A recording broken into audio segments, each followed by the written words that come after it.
Well, we got the stand down here now. Back to you, big guy. What's going on, everybody? To those of you new to my channel, my name is Austin, and this is Fintastic Freaks. As you can see here, I'm not in my fish room. Instead, I'm in my very chaotically cluttered porch, I guess we can call it for right now. But more importantly, I am in front of my 240-gallon tank here, which obviously, if you watched my last video, you'll know we just built a stand for and are trying to get the ball rolling on getting this baby set up. And other than perhaps the size of the tank, it may not be much to look at right now. That's going to change very, very soon.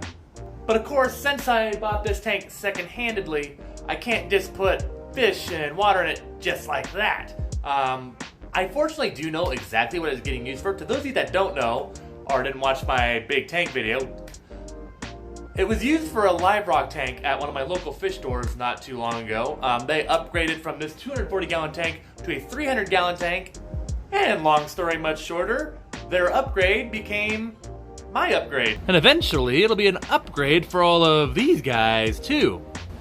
As well as a mystery fish that I have yet to show you.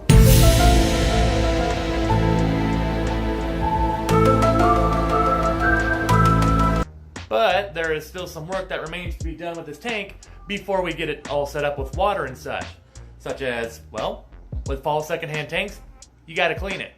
So to avoid too much more rambling here, in this video I'm gonna show you how you can clean a secondhand tank.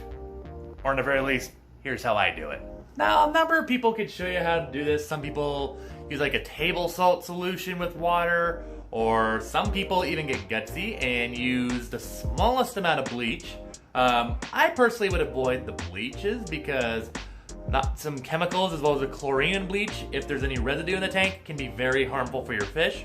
My personal recommendation, or what I always use, is hot water and vinegar. So once you found a bucket that is safe for this, and by safe I mean you don't want a bucket that has been ever used for other cleaning chemicals, such as, for example, pine sol, bleaches, all-purpose cleaners, bathroom cleaners, anything of that sort could potentially have some harmful residue for fish. It's just a little extra precaution. What I have here is a 1-pint bucket. I went ahead and filled up the vinegar part up to about the fifth of the way up, about 20% of the bucket. Use your judgment, it doesn't have to be exact. Next, you're gonna add some hot water, and by hot water, make it as hot as you can comfortably handle. All right, we got our bucket, so now we just need something to wipe down the tank with. That works. Just for a little extra clarification, you can use a rag if you prefer. Obviously, just again, but if it's a sponge rag, whatever you use, again, just make sure it's never been used for any heavy cleaners such as the ones I've listed off earlier. Personally, I just go to the store, buy a brand new one. That's just the safest route to me. So it really doesn't matter how you wipe this thing down. You can do circulars if you want. You can just do side to side. I personally just do circles just because, you know, wax on, wax off. Karate Kid stuff. And I'd say it's this 240-gallon tank. Kind of use your own judgment and measurement, but I would say once you've done like a third of each of one panel, that's to me when I get a new deal of vinegar water. Just to keep it fresh, because of course our main objective here is to clean it, just not to spread everything all over. By that I mean, we'll go ahead and wipe this whole part off. Underneath this side of the bracket. And once you get that all wiped down, time to get some new water.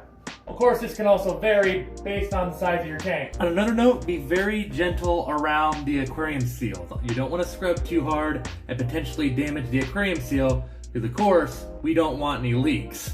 I've been trying to figure out a way that will make these things not look like a total eyesore once we get this thing going, and I think I got an idea.